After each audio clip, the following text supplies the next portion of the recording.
She thought I wouldn't know. She was wrong. My name is Tom Brandt, and 3 months ago, I thought I had the perfect marriage. Shows you what 41 years of living can teach a man about being spectacularly wrong. I'm sitting in my Honda Civic at 2:47 a.m., watching my wife Clara stumble out of the Marriott downtown with her boss, Julian Drake. She's laughing at something he whispered in her ear, the same laugh she used to say for my terrible dad jokes. Julian's got his hand on the small of her back, guiding her toward his matte black BMW, like she's made of porcelain instead of lies. The thing about being an IT auditor is that you develop a nose for inconsistencies. When someone's expense reports don't add up, when their timestamps don't match their alibis, when their story changes every time they tell it. Clara's been setting off every alarm bell in my professional toolkit for weeks now. "Working late again, honey," she'd said tonight, kissing my cheek with lips that tasted like wine and guilt. "Big presentation tomorrow. Don't wait up." I didn't wait up. Instead, I drove downtown and parked across from her office building. The same building she'd supposedly been burning the midnight oil in. Funny how the lights were off on the 14th floor where Drake & Associates keeps their offices. My phone buzzes.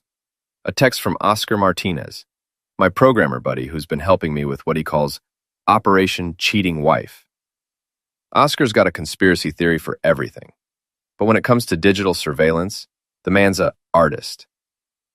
Audio relay working perfectly. You getting this? Enlarge the tiny earpiece Oscar rigged up for me. Clara's voice comes through crystal clear, slightly breathless. "God, Julian, that was incredible. I can't believe we're doing this." Jaw's response makes my stomach turn. Your husband's never going to figure it out. Guy's about as observant as a brick wall. I've heard enough. I start the Honda and pull out of the parking spot, following the BMW at a distance. Oscar taught me the basics of tailing someone without being spotted. Stay 3 cars back, never follow directly behind. Use other vehicles as cover. The BMW heads toward Oak Park, toward our neighborhood. My neighborhood. The place where I've been paying the mortgage for 8 years, while Clara climbs the corporate ladder at Drake & Associates. They stop 2 blocks from our house, in the parking lot of a 24-hour diner that's been closed for renovations since COVID. Julian ends the engine, but leaves the parking lights on. I pull behind a delivery truck and watch through my rearview mirror as they start going at it in the back seat like teenagers. My phone rings. Oscar again. "Tom, you there? The audio's getting weird. Lots of movement sounds." "Yeah, I'm here. And yeah, they're busy." "Man, I'm sorry. This has got to be ending you." The thing is, it's not ending me. Not the way you'd expect. I'm not crying or punching the steering wheel or having some kind of emotional breakdown. Instead, I'm calculating, planning. My brain's shifted into the same mode it goes into when I'm untangling a particularly complex financial fraud case. Clara thinks I'm predictable. She's told her friends I'm boring, that I never surprise her, that I'm the human equivalent of beige wallpaper. What she doesn't realize is that boring, predictable guys like me have one major advantage. Nobody sees us coming. I watch Julian's BMW rock gently in the parking lot and smile for the first time in weeks. "Oscar, remember that conversation we had about hypothetical revenge scenarios?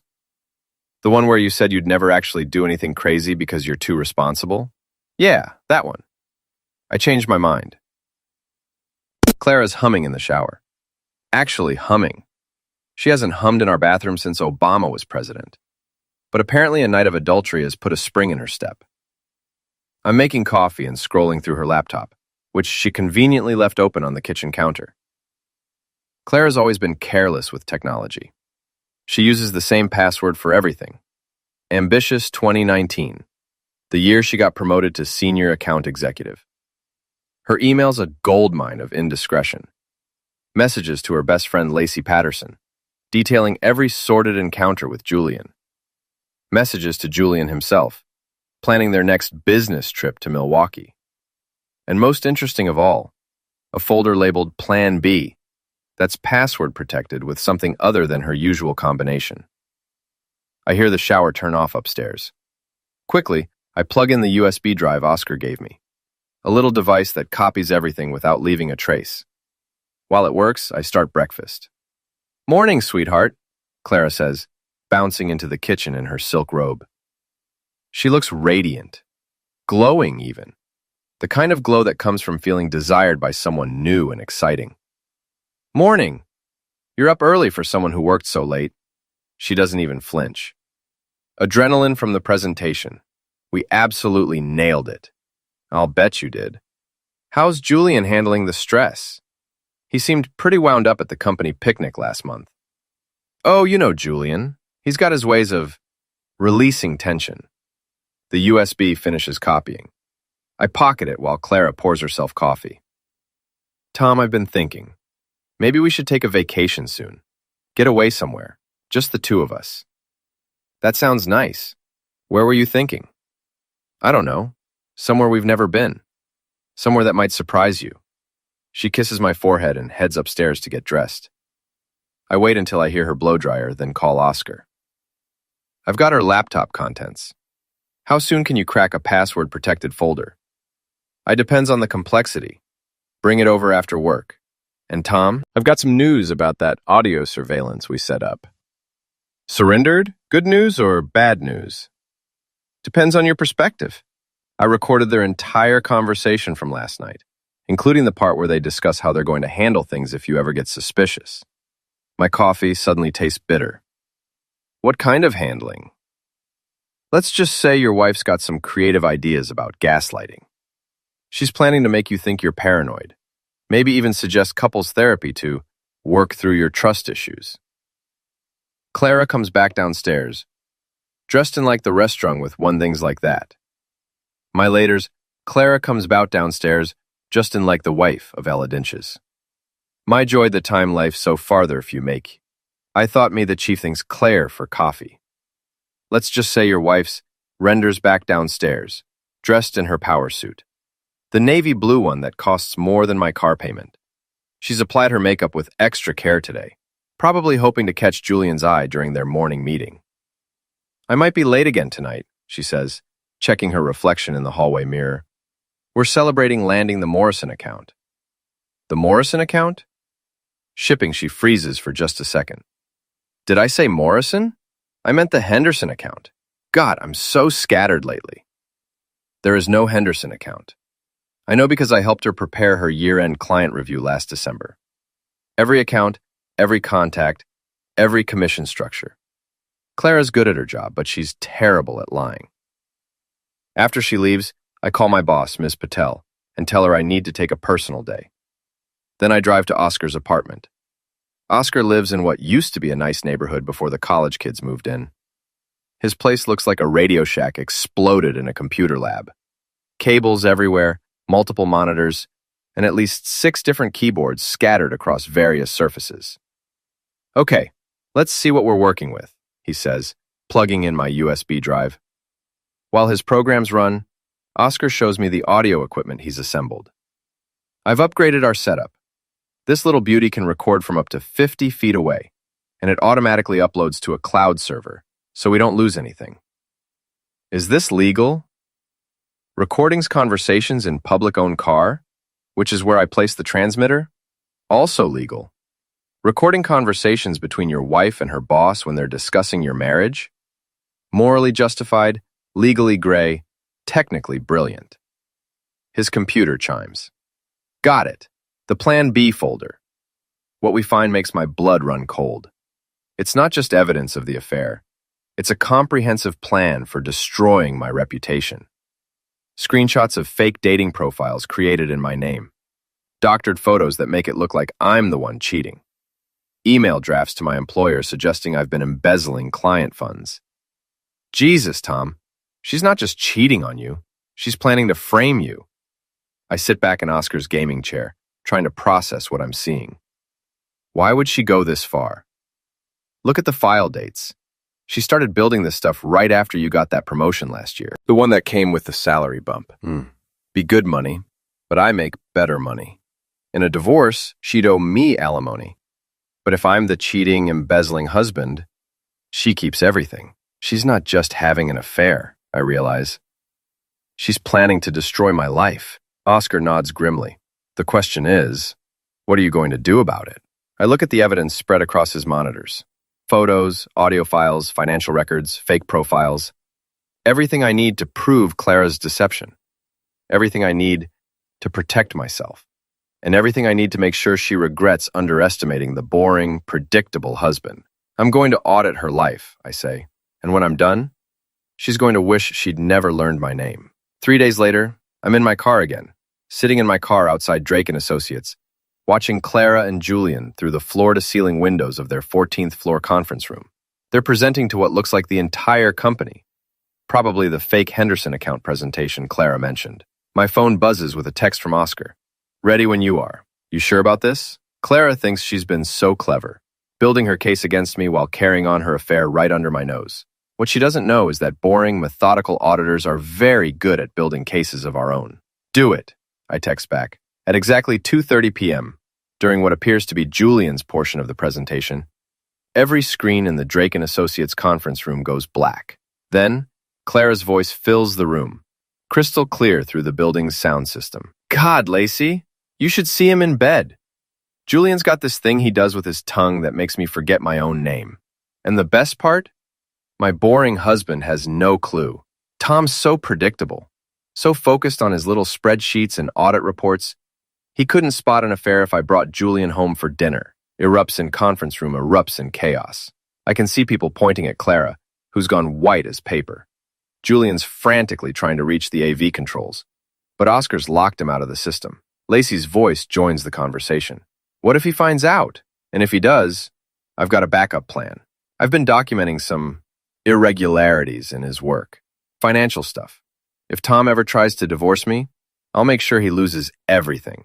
His job, his reputation, his precious moral high ground. By the time I'm done with him, he'll be lucky to get a job managing a McDonald's. The audio cuts to a different conversation. Clara and Julian in his car, recorded just 2 nights ago. Julian, your husband called my office today, asking about the Henderson account. There is no Henderson account, you idiot. I told you we needed to keep our stories straight. Relax.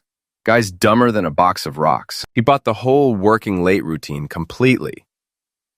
Clara, still, we need to be more careful. I'm not ready to pull the trigger on destroying him yet. I want to make sure I have everything I need first. The screens flicker back to life, showing a slideshow Oscar prepared. Photos of Clara and Julian at restaurants, hotels, and in the back seat of his BMW. Screenshots of the Plan B folder, including the fake dating profiles and forged financial documents. Email chains between Clara and Lacey, discussing their scheme.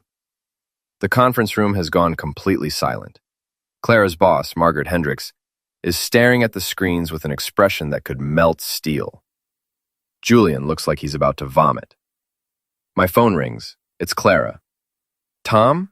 Tom, where are you? Something terrible is happening at work. Someone's hacked our system, and they're showing fake videos of me and... They're not fake, Clara. Silence. Tom? I know about Julian.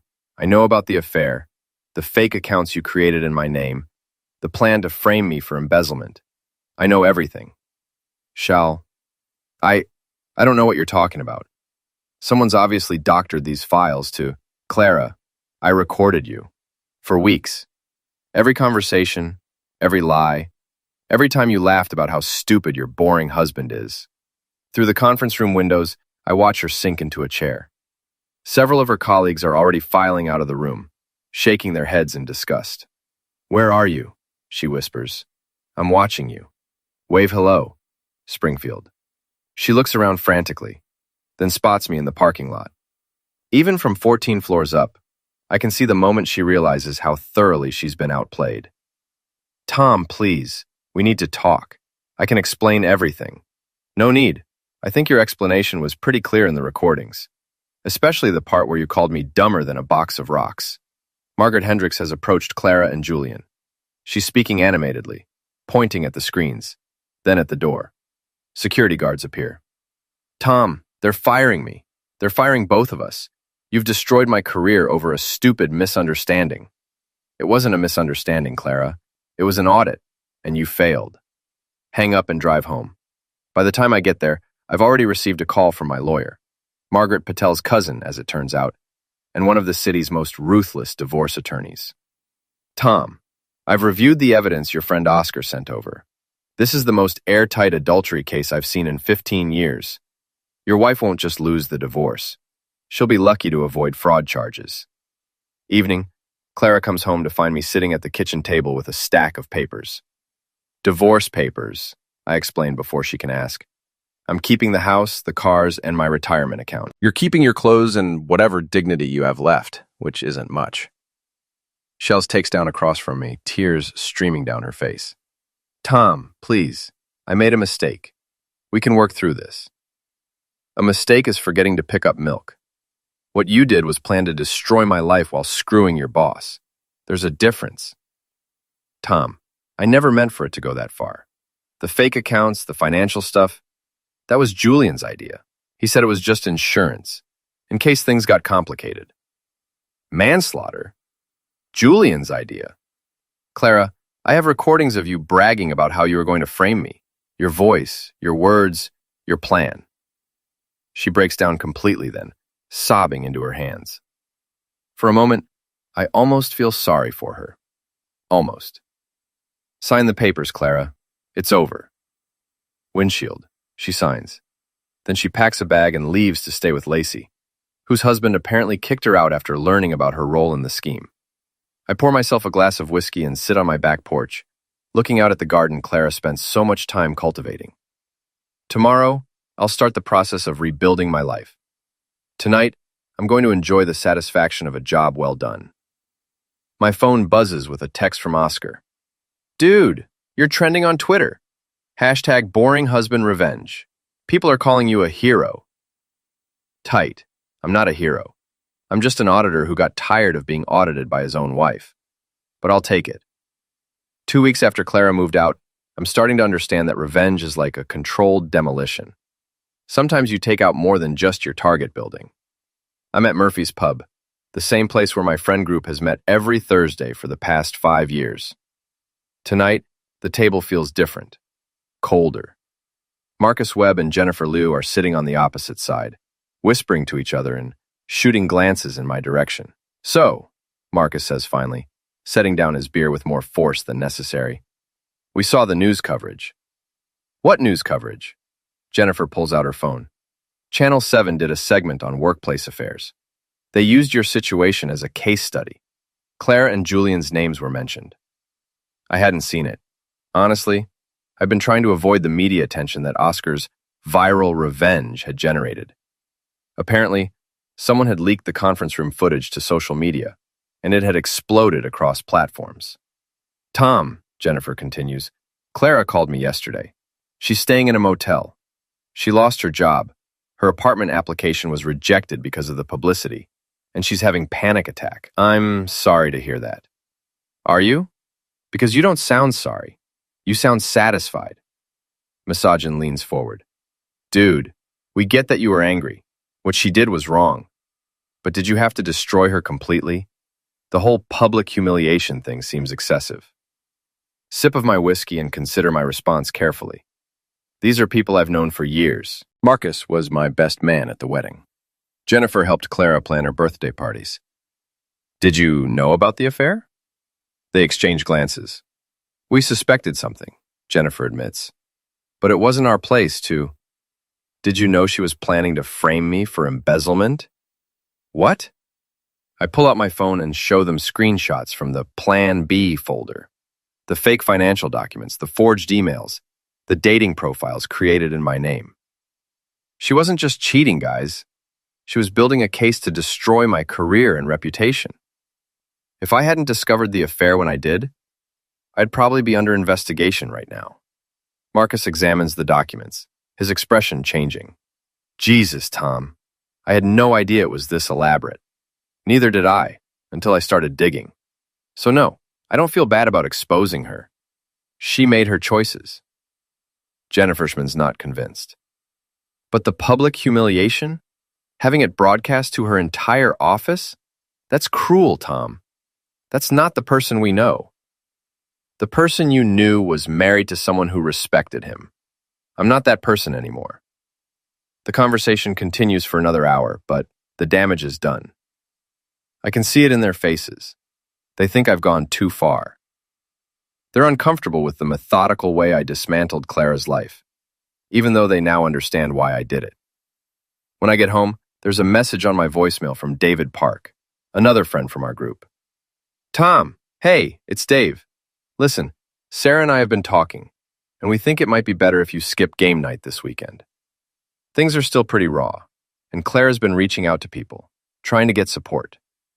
We don't want to put anyone in an awkward position. Maybe give it a few weeks. Let things cool down. I delete the message and pour another whiskey. My phone buzzes with a text from Oscar. Saw the Channel 7 thing. You okay? Fine. Just learning who my real friends are. That sucks, man. But honestly, if they can't see that she was planning to destroy you, maybe they weren't real friends to begin with. He's probably right, but it still stings. I'd expected to lose Clara. I hadn't expected to lose everyone else, too. The next morning, I'm at my office when Miss Patel stops by my desk. Tom, I need to speak with you privately. Her office, she closes the door and sits across from me with a serious expression. I've received some calls about your situation. Apparently, some of our clients saw the news coverage and have concerns about having their audits handled by someone involved in such a public scandal. My stomach drops. Are you firing me? No, but I am reassigning you to internal audits only, at least until this blows over. No client-facing work for the next few months. It's not termination, but it's a significant step backward in my career. The kind of setback that takes years to recover from. I understand. It doesn't matter. Between you and me, what your wife did was inexcusable. But the way you handled it, it's raised some questions about your judgment, about your ability to handle sensitive information appropriately. After she dismisses me, I sit in my car in the parking garage and call my lawyer. Margaret, it's Tom Brandt. I need to know, is there any way Clara can use this media attention against me in the divorce proceedings? It's possible. If she can argue that you intentionally caused her emotional distress or damaged her reputation beyond what was necessary to protect yourself, she might have a case for increased alimony. Even though she was planning to frame me? Tom, family court judges don't like public humiliation tactics, even when they're justified. You had enough evidence to win the divorce quietly. The viral video aspect makes you look vindictive. I hang up and sit in the silence of the parking garage, realizing that my perfectly executed revenge might have been too perfect, too public, too devastating. Clara lost her job, her reputation, and her future. But I'm losing my friends, my career prospects, and potentially my advantage in the divorce. Maybe boring, predictable guys should stick to being boring and predictable. But it's too late for that now. 6 weeks after the conference room incident, I'm sitting across from Clara in a downtown coffee shop. She looks terrible, thinner, hollow-eyed, wearing clothes that have seen better days. The confident, ambitious woman I married has been replaced by someone who flinches when strangers look at her too long. Thank you for meeting me, she says quietly.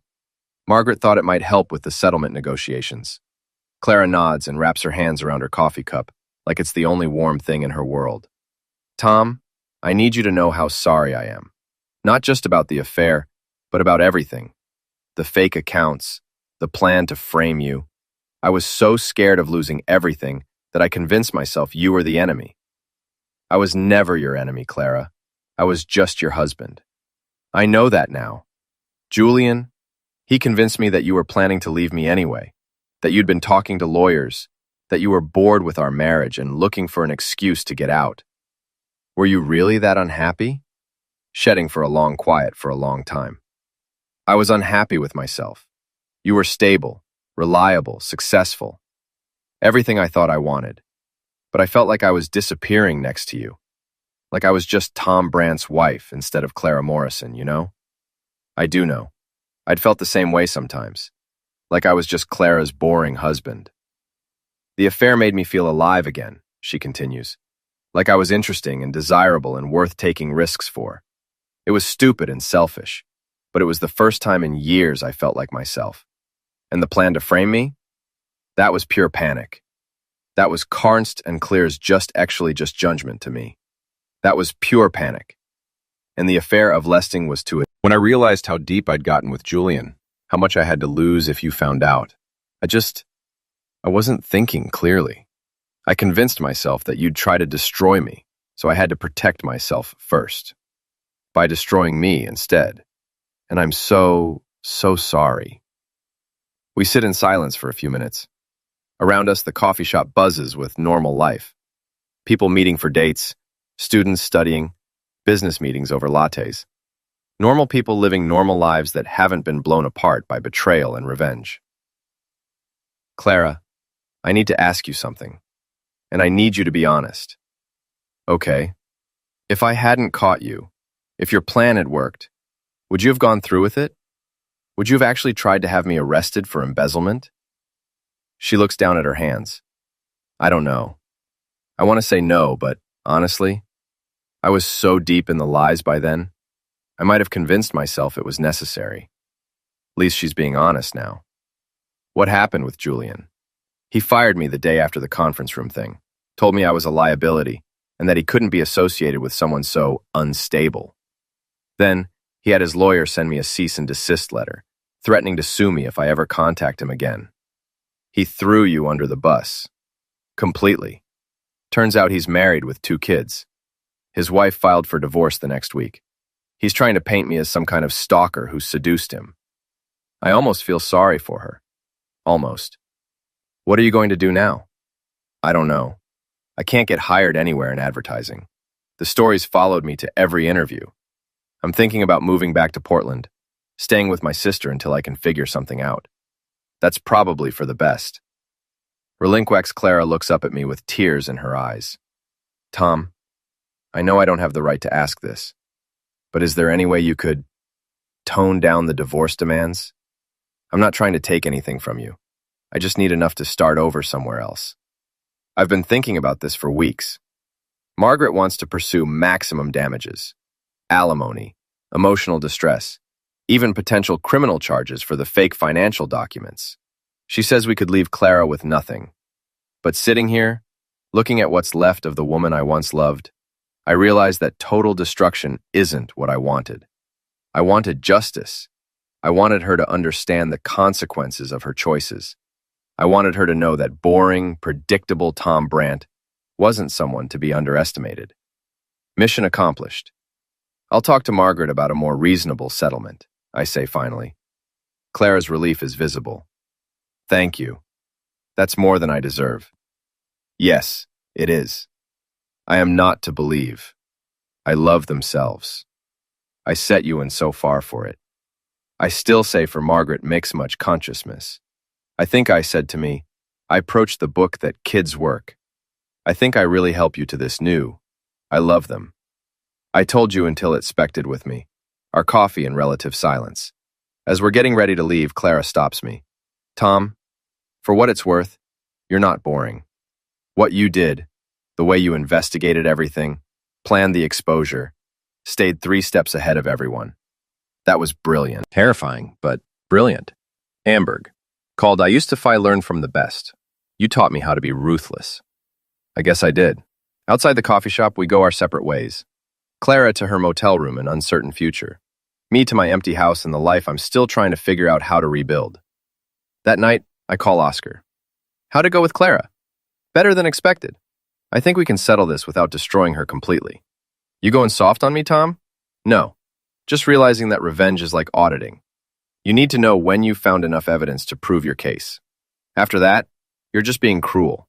Deep thoughts from the suburban revenge king. Shup, Oscar. But I'm smiling as I say it.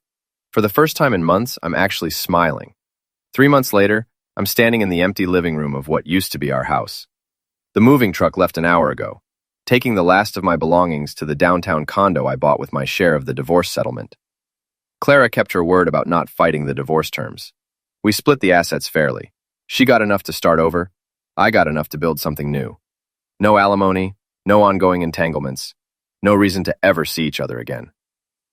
My phone buzzes with a text from an unknown number. Tom, it's Clara. I'm at the airport heading to Portland. I wanted to thank you again for being more generous than I deserved. I hope you find happiness. I delete the message without responding.